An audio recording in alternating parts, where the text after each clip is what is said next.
बिस्मिल्लाहिर्रहमानिर्रहीम। अस्सलामु अलैकुम। हज़रत इब्राहीम अलैहिस्सलाम और नमरूद का मनाज़रा। ज़ैद इब्ने असलम रहमतुल्लाह अलैह का कौल है कि कहत साली थी, लोग नमरूद के पास जाते थे और गल्ला ले आते थे। हज़रत इब्राहीम अलैहिस्सलाम भी गए, वहाँ ये मनाज़रा हो गया। बदबख्त ने आप अलैहिस्सलाम को गल्ला ना दिया।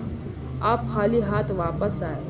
घर के करीब पहुंचकर आपने दोनों बोरियों में रेत भर ली कि घर वाले समझें कि कुछ ले आए हैं। घर आते ही बोरियां रख कर सो गए। आपकी बीवी साहिबा हज़रत सारा अलैहिस्सलाम उठी, बोरियों को खोला तो उम्दा अनाज से दोरों भरी पड़ी थी। खाना तैयार किया। आपकी भी आंख खुल गई, देखा कि खाना तैयार है। पूछा, अनाज कहाँ से आया?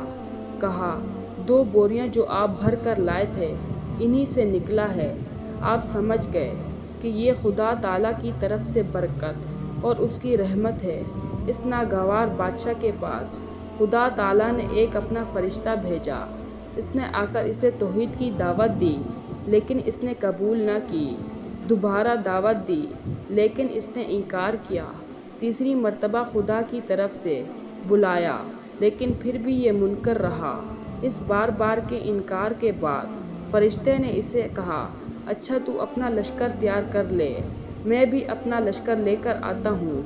नमरूद ने एक बड़ा भारी लश्कर तैयार किया और ज़बरदस्त फौज लेकर सूरज निकलने के वक्त मैदान में आ डटा। इधर अल्लाह ताला ने मच्छरों का दरवाज़ा खोल दिया। बड़े बड़े मच्छर इस कसरत से थे कि लोगों को सूरज भी नज़र ना आता था। यह खुदाई फौज नमरूद पर गिरी और थोड़ी ही देर में इसका खून और इसका गोश्त खा पी गए और सारे के सारे वहीं हलाक हो गए। हड्डियों का ढांचा बाकी रह गया। इन्हें मच्छरों में से एक नमरूद के नाक में घिस गया और 400 साल तक इसका दिमाग चाटता रहा। ऐसे सख्त अजाब में रहा कि इससे मौत 1000 दर्जे बेहतर थी। अपना सर दीवारों और पत्थरों पर मरवाता, हथौड़ों से कुचलवाता। यूं ही रींग रींग कर बदनसीब ने हलाकत पाई। अल्लाह हम सबको अपनी पनाह में रखे। आमीन।